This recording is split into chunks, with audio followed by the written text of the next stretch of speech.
दोस्तों, आपने कभी सोचा है अगर तुम 10 मिनट देर से जागे तो जिंदगी का सबसे बड़ा मौका हाथ से जा सकता है। क्या हो अगर तुम्हारे हाथ में किस्मत हो और तुम उसे खो दो सिर्फ इसीलिए कि तुमने कहा अभी बहुत वक्त है।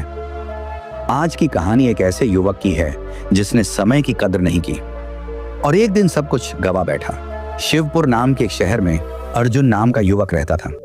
अर्जुन समझदार था, लेकिन सबसे बड़ा दुश्मन था उसका आलस्य। हर जरूरी काम वो ये कहकर टाल देता कि कल कर लेंगे। उसके माता पिता उसको बहुत समझाते कि बेटा, तुम्हारा यह समय बहुत कीमती है, बुरे काम छोड़कर अपने पढ़ाई लिखाई पर ध्यान दो। लेकिन अर्जुन को लगता कि ये सब पुरानी बातें हैं।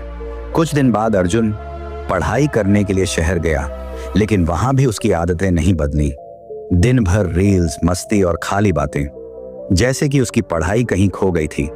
फिर एक दिन उसके दोस्त का कॉल आया और वो अर्जुन से बोला, भाई मेरी एमएनसी में नौकरी लग गई है। फोन कटते ही अर्जुन टूट गया। वह खुद से बोला, मैं ही क्यों हमेशा पीछे रह जाता हूं, मेरे सारे दोस्त मुझसे आगे निकल जा रहे हैं। वह बेचैनी में घाट की ओर चला गया। वहां एक वृक्ष के नीचे एक बौद्ध भिक्षु ध्यान में बैठे थे। अर्जुन ने जाकर उनसे कहा, भंते मेरी मदद कीजिए, मैं हार गया हूं। भिक्षु ने शांत से आंखें खोली और बोले, वत्स, तुम्हारा संघर्ष इसलिए है क्योंकि तुम समय की कदर नहीं करते हो। मैं तुम्हें एक कहानी सुनाता हूं, ध्यान से सुनो। एक बार एक दयालु राजा के पास एक बेहद गरीब आदमी आया। उसका नाम था रामू। शरीर कमजोर, कपड़े फटे, आंखों में थकावट थी। रामू ने राजा से कहा, महाराज, मैं कई दिनों से भूखा हूं, कोई काम नहीं मिल रहा। राजा को दया आई। राजा ने कहा, मैं तुम्हें एक अवसर देता हूं, आज का पूरा दिन तुम्हारा है। सूर्यास्त से पहले मेरे महल से जितना सोना उठा सको सब तुम्हारा होगा, लेकिन सूर्य डूबते ही महल के दरवाजे हमेशा के लिए बंद हो जाएंगे। रामू की आंखें चमक उठी। उसे अपने कानों पर विश्वास नहीं हुआ। उसने राजा के पैर छुए और बोला, धन्य हो महाराज। फिर वो दौड़ते हुए अपने घर की ओर निकला। रास्ते भर उसके मन में सिर्फ सोने की चमक थी। उसका मन कह रहा था, अब मेरी जिंदगी बदल जाएगी। वो अपनी झोंपड़ी पहुंचा और पत्नी को चिल्लाकर बुलाया। पत्नी बोली, क्या हुआ, क्यों इतने खुश लग रहे हो? रामू ने पूरी बात बताई, राजा का प्रस्ताव, सोना और सूर्यास्त की सीमा। पत्नी बोली, तो फिर अब भी क्यों रुके हो? भागो, समय मत गंवाओ। रामू बोला, बहुत भूख लगी है, पेट में कुछ नहीं है, पहले खाना खा लूं तब जाऊंगा। पत्नी चौंक कर बोली, तुम्हें अभी भी भूख की पड़ी है? रामू बोला, अरे भूखे पेट काम कैसे होगा, थोड़ी ताकत तो चाहिए। पत्नी ने कहा, ठीक है, पर जल्दी खाना और तुरंत निकल जाना। रामू बैठा और खाना खाने लगा, धीरे धीरे, आराम से, जैसे वक्त की कोई कमी नहीं। हर निवाला ऐसे खा रहा था जैसे शाही भोज हो। पत्नी घबरा रही थी, पर रामू को कोई जल्दी नहीं थी। खाने के बाद रामू बोला, बहुत थक गया हूं, थोड़ी देर सो लूं तब जाऊंगा। पत्नी चिल्लाकर बोली, क्या अब सोओगे? रामू बोला, हाँ, बस आधा घंटा, फिर मैं भागता हुआ जाऊंगा, अभी पूरा दिन पड़ा है। पत्नी बार बार मना करती रही, लेकिन रामू लेट गया और थोड़ी देर की नींद 2 घंटे की हो गई। जब आंख खुली तो सूरज काफी ऊपर चढ़ चुका था। वो घबरा गया, उठकर पानी पिया और तुरंत दौड़ पड़ा। मन में अब भी उम्मीद थी, अब भी समय है, सब कुछ पा सकता हूं। रास्ते में तेज धूप थी, गर्म हवा चल रही थी। थोड़ी दूर चलकर उसे एक बड़ा सा पेड़ दिखा।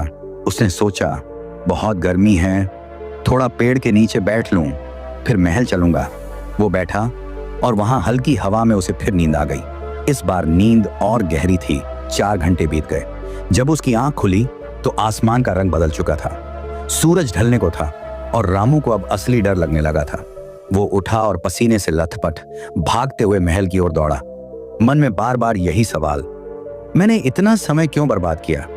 अगर उस वक्त निकल जाता तो आज मेरी जिंदगी बदल सकती थी। वो लोगों से टकराता हुआ, हांफता हुआ भागता जा रहा था। अब सूरज की आखिरी किरणें बची थी। उसने सामने महल के ऊंचे गेट देखे। भागते हुए उसने देखा, पहरेदार दरवाजा बंद करने की तैयारी कर रहे थे। वो जोर से चिल्लाया, रुको रुको, मैं आ गया। लेकिन दरवाजा बंद हो गया। ठीक सूर्यास्त के समय रामू दरवाजे पर गिर पड़ा, हाथ जोड़े रोने लगा। बस एक मौका दे दो, थोड़ा सा सोना ले लेने दो। सिपाही बोला, माफ करो, समय समाप्त हो गया है। आदेश स्पष्ट है। रामू जमीन पर लेट गया। आंखों से आंसू बहने लगे। उसे समझ नहीं आ रहा था कि रोए, गुस्सा करे या खुद को कोसे, क्योंकि उसने अमीर बनने का एक अच्छा मौका गवा दिया था और उसने समय के मूल्य को नहीं समझा। उस भिक्षु ने कहानी को खत्म किया और अर्जुन की तरफ देखा। अर्जुन के पास कोई शब्द नहीं थे। उसे अपनी गलती का एहसास हुआ। तब भिक्षु बोले, वत्स, वही गलती तुम कर रहे हो।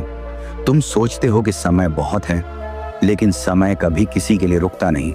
या तो तुम समय के साथ चलो या समय तुम्हें छोड़ देगा। अर्जुन चुप था, भीतर तक हिल चुका था। उसने उसी क्षण तय किया, अब एक भी पल बर्बाद नहीं करूंगा।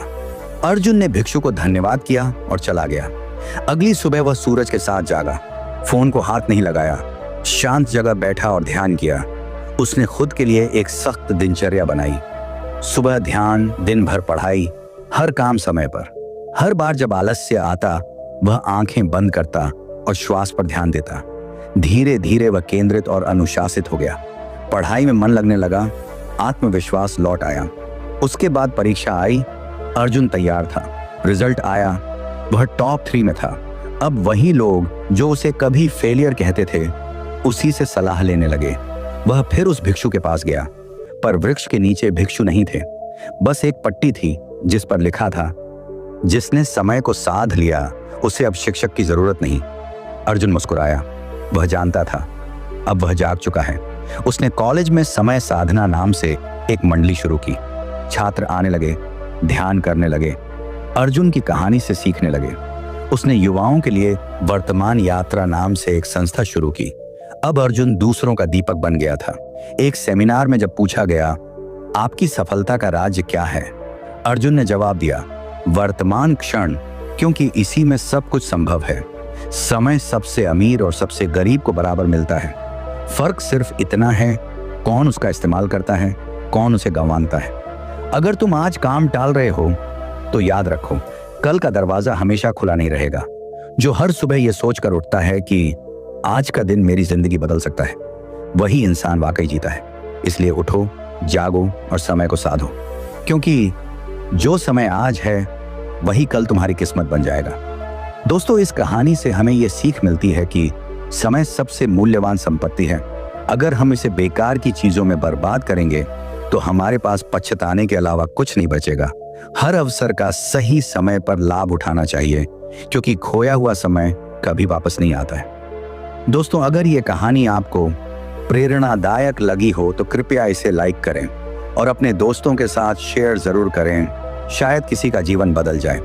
और ऐसी ही और कहानियों के लिए हमारे आपके चैनल जिंदगी सीख को सब्सक्राइब करें और बेल आइकॉन दबाना ना भूलें, ताकि अगली कहानी आप तक सबसे पहले पहुंच सके। मिलते हैं अगली कहानी में। तब तक याद रखो, वक्त को मत गवाओ, वरना वक्त तुम्हें गंवा देगा।